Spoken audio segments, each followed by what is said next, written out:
Joseph le rêveur. Joseph était le fils de Rachel, l'épouse préférée de Jacob. La mère de Joseph est morte en donnant naissance à Benjamin, alors que la famille quittait Haran pour revenir en Canaan. Jacob aimait Joseph plus que tous ses autres fils. Il lui a fait faire un beau manteau. Cela a rendu jaloux les frères de Joseph et ils ne voulaient plus parler gentiment à Joseph. À 17 ans, Joseph aidait ses frères à s'occuper des moutons et des chèvres de son père.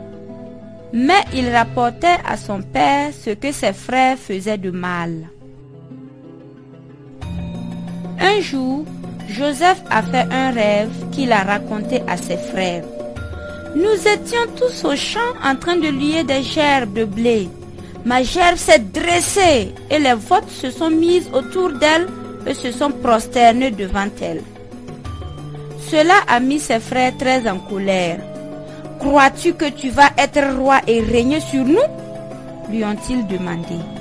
Suite à cela, ses frères l'ont encore plus détesté. Puis Joseph a fait un autre rêve qu'il a raconté à ses frères. J'ai vu le soleil, la lune et 11 étoiles se prosterner devant moi. Joseph a raconté ce rêve également à Jacob, son père. Son père l'a grondé. Crois-tu que moi, ta mère et tes frères allons nous prosterner devant toi? Cependant, son père a gardé en mémoire les rêves que Joseph avait faits. Un jour, les frères de Joseph sont allés garder à Sichem les troupeaux de leur père. Quelque temps plus tard, Jacob a demandé à Joseph d'aller à Sichem voir si ses frères et le troupeau allaient bien et de revenir lui en donner des nouvelles. Joseph s'est donc rendu à Sichem et a cherché ses frères tout autour. Il a rencontré un homme qui lui a dit que ses frères étaient déjà partis et qu'ils étaient allés à un endroit appelé Dothan.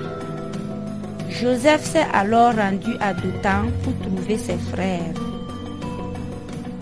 Ils gardaient leurs troupeaux dans les collines des environs.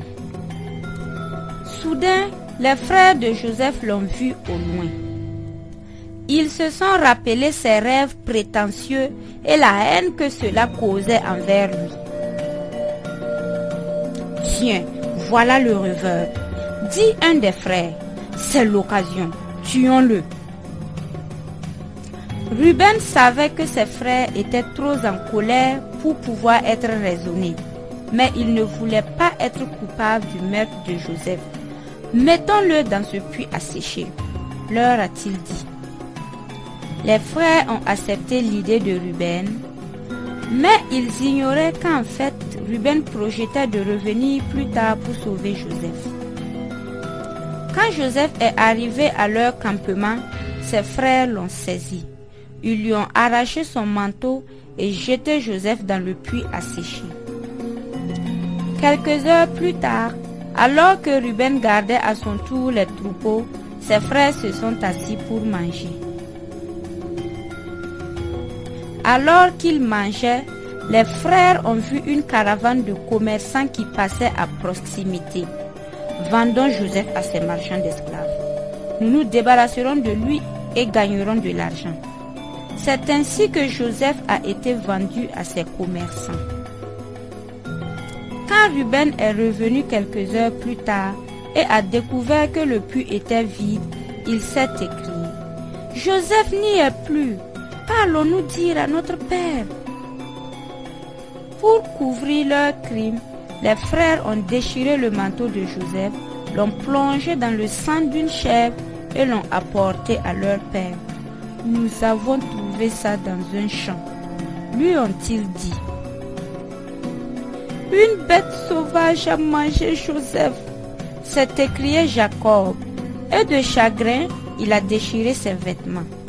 Jacob souffrait tant de la perte de son fils Joseph qu'il avait perdu l'envie de vivre.